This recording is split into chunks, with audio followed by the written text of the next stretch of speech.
आयुक्तालय कॉलेज शिक्षा राजस्थान जयपुर के ज्ञान सुधा यूट्यूब चैनल पर मैं डॉक्टर दिलीप कुमार राठौड़, सहायक आचार्य वनस्पति शास्त्र, राजकीय महाविद्यालय बूंदी, स्वागत करता हूं।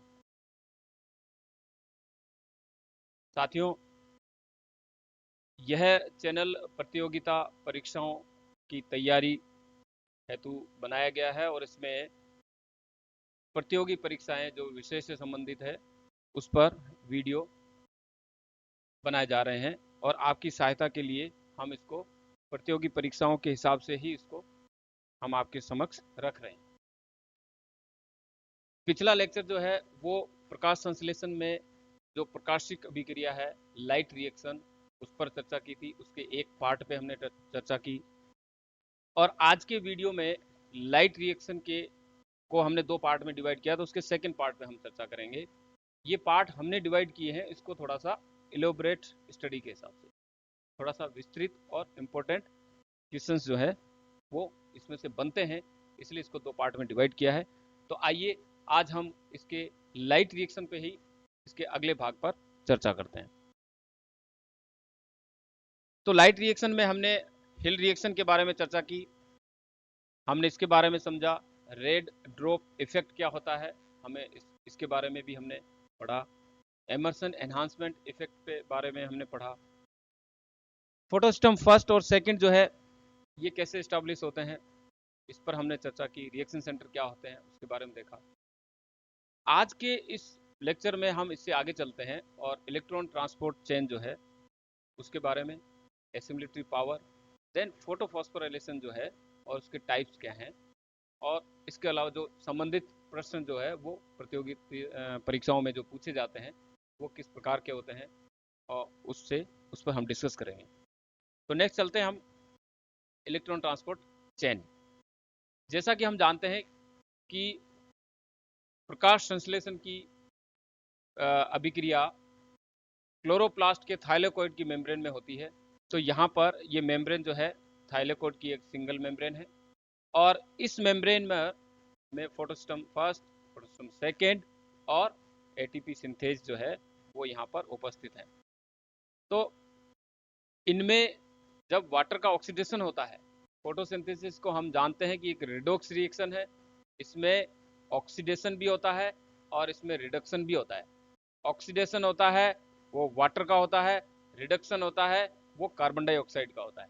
ऑक्सीडेशन लाइट रिएक्शन में होता है और रिडक्शन जो है डार्क रिएक्शन में होता है। बहुत सारे डिफरेंसेज है लोकेलिटी के हिसाब से, उसकी स्ट्रक्चर के हिसाब से, कौन कौन से कंपोनेंट इन्वॉल्व होते हैं, इन सब का हमें बहुत बारीकी से अध्ययन करना होता है। प्रश्न जो है वो किसी भी तरह से पूछा जा सकता है। तो इसमें इलेक्ट्रॉन ट्रांसपोर्ट चेन जो है वो बहुत महत्वपूर्ण है। कौन सा घटक, कौन सा प्रोटीन जो है वो किस, उसका अरेंजमेंट क्या है, इस पर भी प्रश्न आते हैं और पूछे भी गए हैं। तो अब हम बात कर रहे हैं कि थाइलेकोइड की मेम्ब्रेन में जब वाटर का ऑक्सीडेशन होता है, यहां पर ये वाटर का मॉलिक्यूल, और ये अंदर की तरफ, क्योंकि यहाँ पे अंदर की तरफ एरिया जो है वो थाइलेकोइड ल्यूमन का है और बाहर का जो एरिया है वो कौन सा हुआ, क्लोरोप्लास्ट के स्ट्रोमा का है।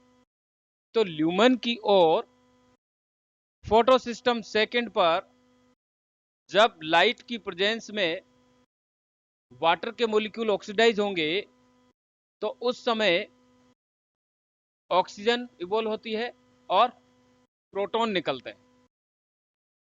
ऑक्सीजन एंड प्रोटॉन ये निकलते हैं। अब इलेक्ट्रॉन जो है वो ये आगे की तरफ मूव कर जाएंगे। अब इस इलेक्ट्रॉन का पाथवे जो है वो हमें देखना है। ये इलेक्ट्रॉन आगे क्यू प्रोटीन में जाते हैं। तो जब जहां फोटोसिस्टम सेकेंड है उसका रिएक्शन सेंटर जो है वो P680 है। ध्यान रखना, फोटोसिस्टम सेकेंड का रिएक्शन सेंटर P680 है और इसी फोटोसिस्टम सेकेंड पर ही वाटर का ऑक्सीडेशन होता है। यहीं पर ऑक्सीजन इवोल्व होती है और यहाँ पे एक कॉम्प्लेक्स है जिसे हमने पहले डिस्कस किया था, ऑक्सीजन इवॉल्विंग कॉम्प्लेक्स, OEC। इसमें जो है वो मैंगनीज मैंगनीज के 4 एटम पाए जाते हैं। तो इलेक्ट्रॉन आगे जब मूव करेंगे एक एक इलेक्ट्रॉन, तो सबसे पहले ये इलेक्ट्रॉन मूव करेंगे क्यू प्रोटीन में। क्यू के भी 2 पार्ट होते हैं, Q A and Q B. तो बी से ए से ट्रांसफर होता हुआ क्यू प्रोटीन से ट्रांसफर होता हुआ ये ट्रांसफर होगा प्लास्टोक्यूनोन को। कहां जाएगा? प्लास्टोक्यूनोन को। तो अब हमें ये देखना है कि पी क्यू से PQH2 क्यों बना। क्वेश्चन आते हैं। प्लास्टोक्यूनोन की यदि हम बात करते हैं तो ये एक मोबाइल प्रोटीन है जो इस थाइलेकोइड मेम्ब्रेन में बाहर स्ट्रोमा से लेकर के और ल्यूमन की एंड की तरफ पूरी तरफ मूव करता है। ये ऊपर से लेके नीचे मेम्ब्रेन ल्यूमन की तरफ पूरे में मूव करता है। ये है प्लास्टोक्यूनोन। लेकिन प्लास्टोक्यूनोन फॉर्म में ये मूव नहीं करेगा। ये मूव तभी करेगा जब इस प्लास्टोक्यूनोन के साथ में 2 प्रोटॉन जो है वो अटैच होकर के प्लास्टोक्यूनोल बनाएंगे। देन ये मूव करता हुआ ये नीचे की तरफ आकर के और यहां से फिर ये प्रोटॉन जो है ये ल्यूमन में भेज देगा। तो यहां एक क्यू साइकिल चलता है जिसको हेरोल्ड ने दिया था, क्यू साइकिल। इसको यदि अलग से आप डिस्कस करोगे तो अभी आप पढ़ना, इसमें हम देख सकते हैं कि क्यूनोन जो होता है प्लास्टोक्यूनोन, वो 2 इलेक्ट्रॉन जो है, एक इलेक्ट्रॉन ऑलरेडी इसके पास होता है, ए इलेक्ट्रॉन यहाँ से पी फोटोसिस्टम सेकंड से ट्रांसफर होता है। 2 इलेक्ट्रॉन उसको बैलेंस करने के लिए 2 प्रोटॉन जो है वो यहाँ से लेगा, कहाँ से? स्ट्रोमा से। और देन ये प्लास्टोक्यूनोल में कन्वर्ट होगा और प्लास्टोक्यूनोल यहाँ पे आकर के प्रोटॉन को ल्यूमन में एंटर करा देगा। अब यहां से इलेक्ट्रॉन जो है वो मूव करेगा इस साइटोक्रोम B6F कॉम्प्लेक्स में, जहां हम साइटोक्रोम की बात कर रहे हैं। सीक्वेंस को ध्यान रखना बहुत जरूरी है। यहां से इलेक्ट्रॉन ट्रांसपोर्ट होता हुआ ये एक दूसरा मोबाइल प्रोटीन होता है, वो साइटोक्रोम। यह है प्लास्टोसाइनिन, दूसरा मोबाइल प्रोटीन प्लास्टोसाइनिन। यहां पे ये इसको इलेक्ट्रॉन यहां ट्रांसफर हो जाए। तो 2 मोबाइल प्रोटीन है इसमें, एक प्लास्टोक्यूनोन, एक है प्लास्टोसाइनिन। दोनों में डिफरेंस क्या है ये हमें देखना है। प्लास्टोक्यूनोन जो है वो पूरी मेम्ब्रेन में ऊपर से नीचे तक मूव करता है, लेकिन प्लास्टोसाइनिन जो है वो मेम्ब्रेन में ऊपर नीचे मूव नहीं कर सकता, ट्रांसफर मूव करेगा। यानी कि साइटोक्रोम बी कॉम्प्लेक्स से लेकर के फोटोसिस्टम फर्स्ट के बीच आपस में, यहां से ये डिफरेंस है इसमें। अब यहां से इलेक्ट्रॉन जो है वो फोटोसिस्टम फर्स्ट में आएगा, उसके रिएक्शन सेंटर में आएगा, जिसे हम कहते हैं P700। तो ये फोटोसिस्टम फर्स्ट का रिएक्शन सेंटर है P700। यहां तक आते आते इसका पोटेंशियल जो है डाउन हो जाता है।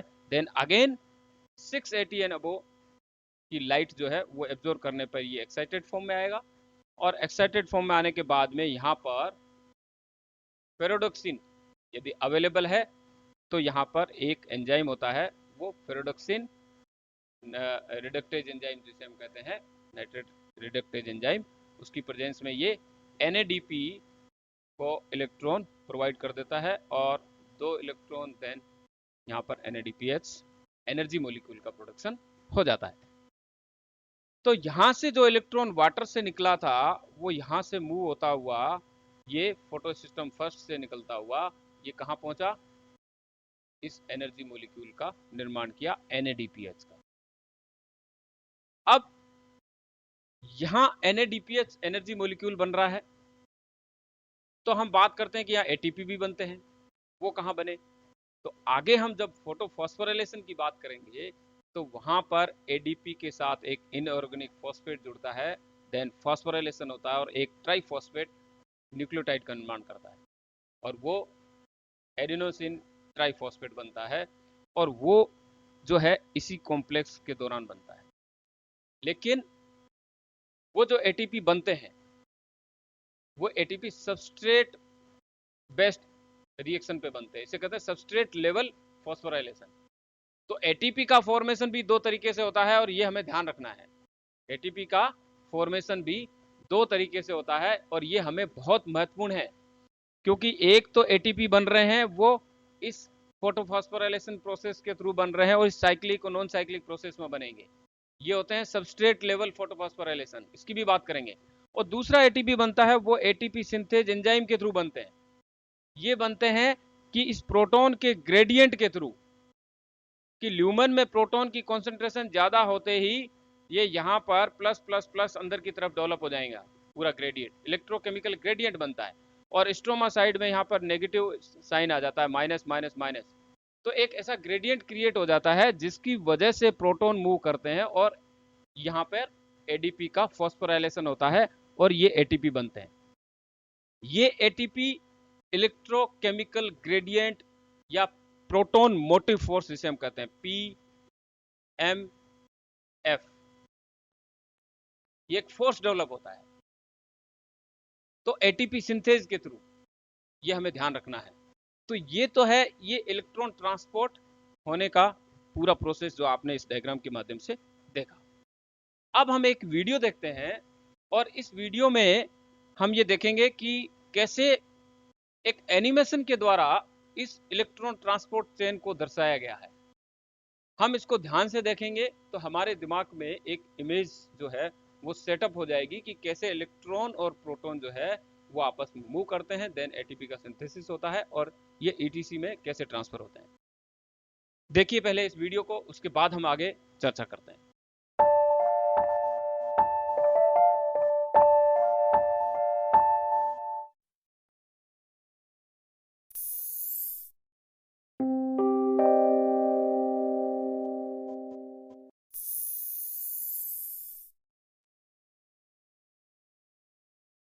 The process of photosynthesis produces ATP from ADP and PI by using the energy from light to excite electrons that are passed along an electron transport chain.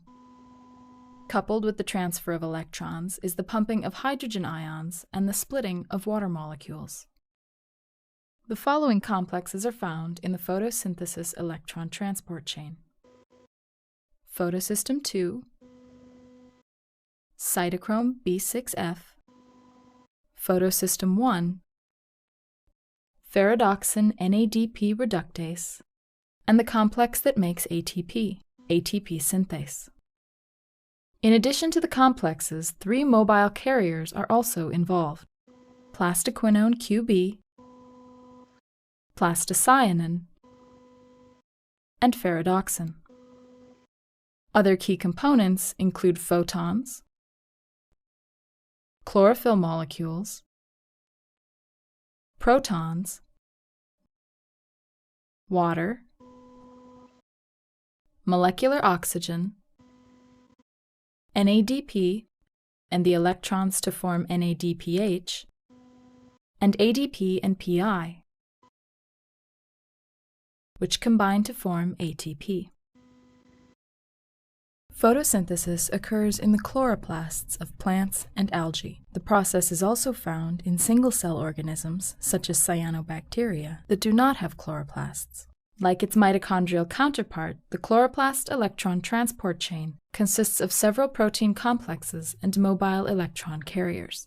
First, a photon of light hits a chlorophyll molecule surrounding the photosystem II complex. This creates resonance energy that is transferred through neighboring chlorophyll molecules. When this energy reaches the reaction center embedded in photosystem II, an electron is released. The reaction center chlorophyll contains electrons that can be transferred when excited. 1 photon is needed to excite each of the electrons in this chlorophyll. Once excited, 2 electrons are transferred to plastoquinone QB, the first mobile carrier. In addition to the 2 electrons, QB also picks up 2 protons from the stroma. The 2 electrons lost from photosystem II are replaced by the splitting of water molecules. Water splitting also releases hydrogen ions into the lumen. This contributes to a hydrogen ion gradient, similar to the one created by mitochondrial electron transport. After 2 water molecules have been split, 1 molecule of molecular oxygen is created.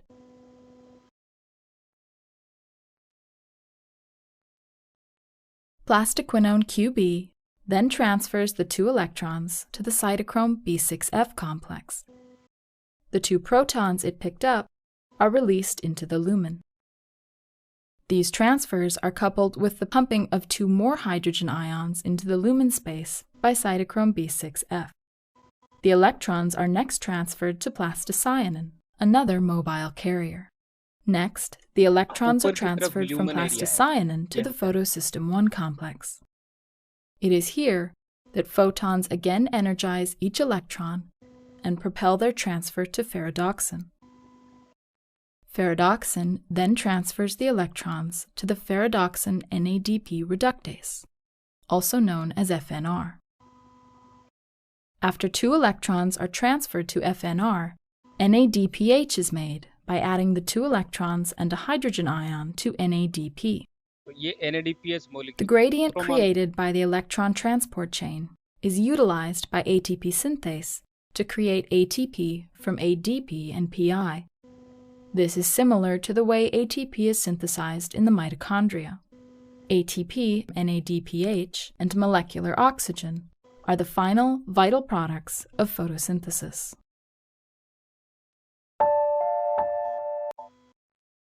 तो ये जो animated video था जिसमें हमने देखा कि किस तरह से वाटर का मॉलिक्यूल टूटता है और इलेक्ट्रॉन और प्रोटॉन जो है वो ट्रांसपोर्ट करते हैं और उस इलेक्ट्रॉन से NADPH का फॉर्मेशन होता है।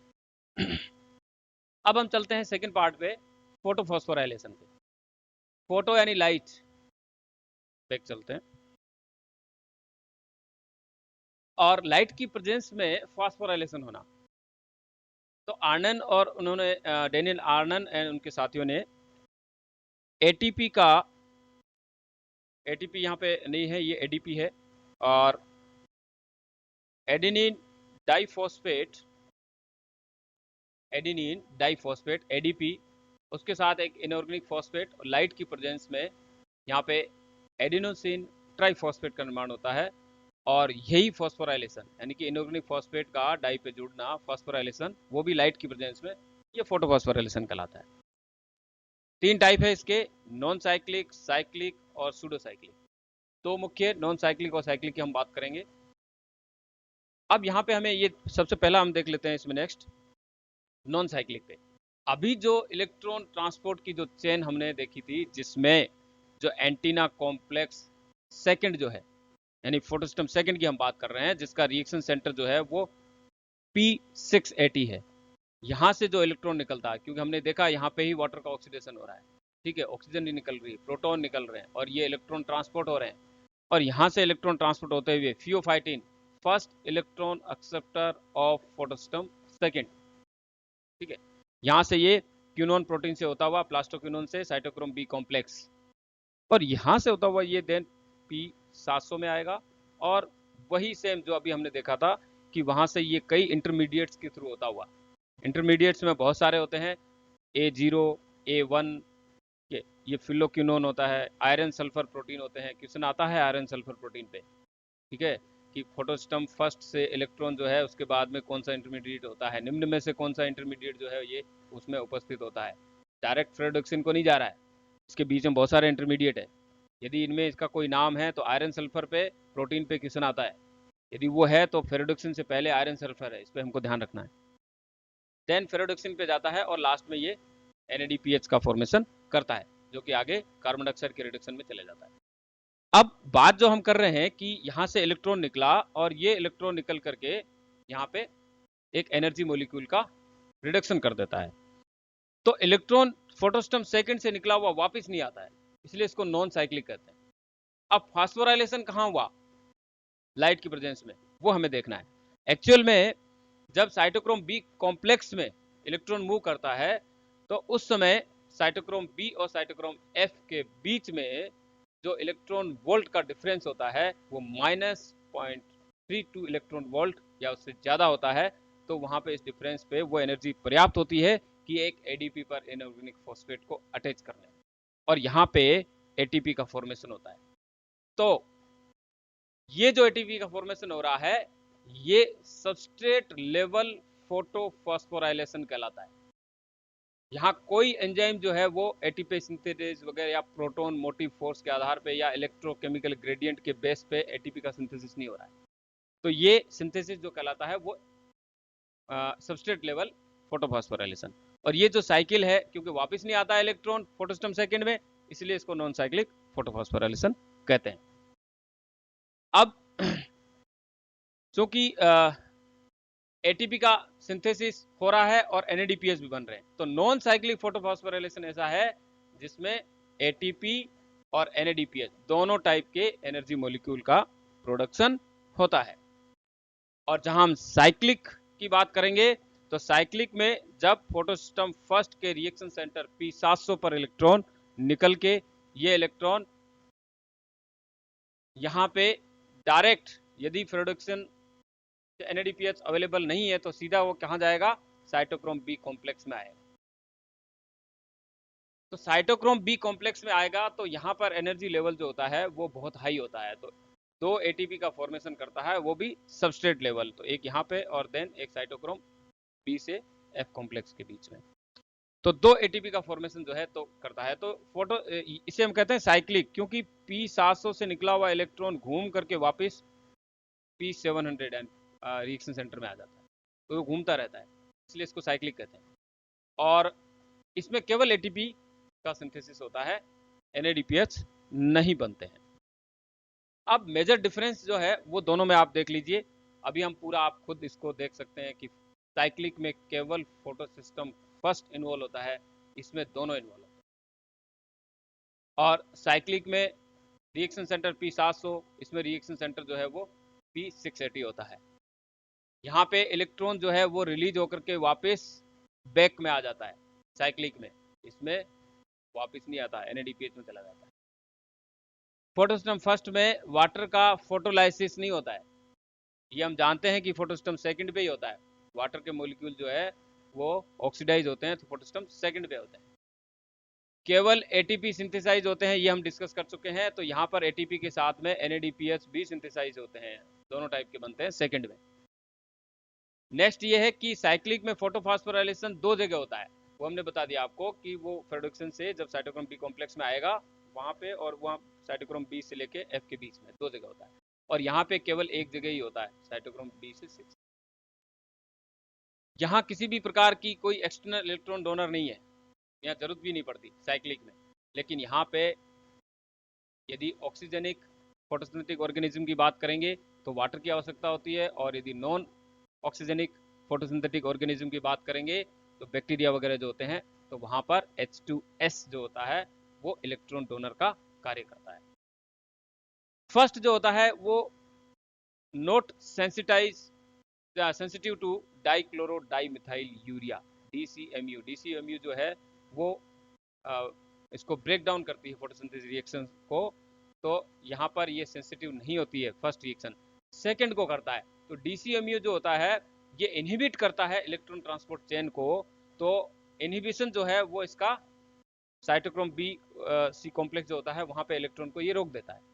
इसलिए जो जितने भी ये खरपतवार वगैरह बनते हैं तो उसमें ये जैसे ये DCMU यूज किया जाता है, तो ये इलेक्ट्रॉन ट्रांसपोर्ट चेन को ब्रेक करता है और जिससे वो नष्ट हो जाती है। अब कुछ क्वेश्चन है वो हम देख लेते हैं जल्दी जल्दी। जैसे which is not true, question ये पूछ रहा है कौन सा सही नहीं है, about the light reaction of photosynthesis, प्रकाश संश्लेषण की प्रकाशिक अभिक्रिया के बारे में निम्न में से कौन सा सही नहीं है। ठीक है, तो पहला ऑप्शन कह रहा है कि NADPH is not produced in cyclic electron transport in light reaction, तो वहां नहीं बनता है, तो ये तो बिल्कुल सही ऑप्शन हो गया। यहाँ पूछ रहा है जो सही नहीं है, पहला नहीं हुआ।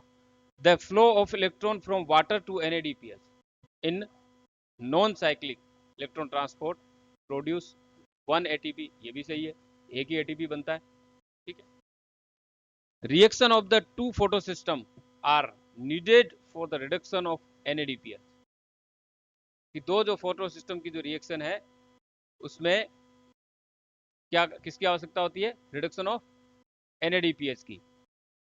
बिल्कुल, NADPH में दोनों फोटो सिस्टम की आवश्यकता होती है। सेकंड और फर्स्ट दोनों इन्वॉल्व होंगे तभी नॉन साइक्लिक होगा।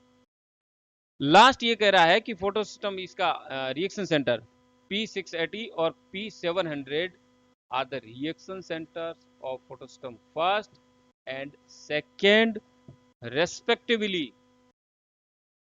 तो फर्स्ट का P680 नहीं है, फर्स्ट का रिएक्शन सेंटर क्या है P700। तो ये चौथा option for evolution of one molecule of oxygen in photosynthesis. Oxygen के एक मॉलिक्यूल की उत्पत्ति के लिए कितने फोटोन की आवश्यकता होती है। यहाँ पे एक थोड़ी सी मैथमेटिकल कैलकुलेशन यदि हम देख लें और एग्जैक्ट ध्यान रखें, ये हमेशा दिमाग में रखना है कि एक जो फोटोन होता है, एक फोटोन वो उत्सर्जित करता है एक, इसको ढंग से इसको लिख देता हूं ताकि समझ में आ जाए। एक फोटोन ये एक इलेक्ट्रॉन को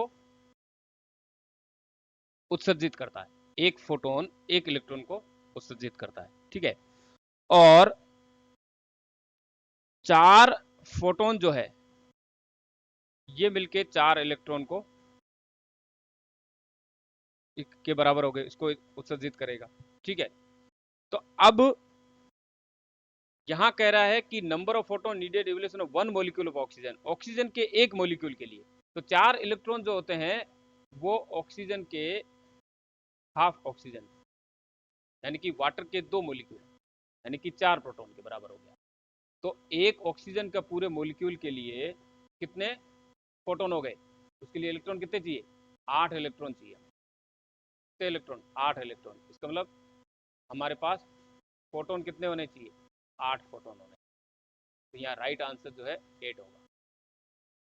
ये हमको ध्यान रखना है, ये क्वेश्चन कई बार पूछा जाता है ना। इसको यूं समझे कि वाटर का जो एक मॉलिक्यूल होता है, यहाँ पे हम बात करेंगे तो उसमें एक ऑक्सीजन है तो 4 इलेक्ट्रॉन चाहिए होते हैं इसमें। नेक्स्ट जो है ये सीक्वेंस पूछ रहा है, correct path of electron in photosystem second. तो यहाँ पे हमें ये देखना है कि कौन सा करेक्ट पाथ है। ये हम जानते हैं कि फोटोसिस्टम सेकंड से इलेक्ट्रॉन निकलता है तो P680 से निकलेगा, तो ये चौथा ऑप्शन तो वैसे भी आपका गलत हो गया, ठीक है। अब इन 3 में से आपको देखना है, तो पहला कि इलेक्ट्रॉन उसके बाद क्यूनोन प्रोटीन के पास जाता है, देन प्लास्टोक्यूनोन के पास जाता है, ठीक है। यहाँ पे प्लास्टोसाइनिन है तो ये आपका वैसे गलत हो गया, ठीक है। तो अब 2 ऑप्शन बच गए, फर्स्ट और थर्ड। फर्स्ट में यहाँ पे प्लास्टोक्यूनोन पहले बता रखा है, देन क्यूनोन बता रखा है, ऐसा नहीं होता है, पहले क्यूनोन के पास जाएगा देन उसके बाद। तो तीसरा ऑप्शन जो है वो आपका यहाँ सही होता है। तो ऐसे क्वेश्चन आते हैं, ये आपको हमको ध्यान रखना है, सीक्वेंस उसकी पूरी। Thank you very much.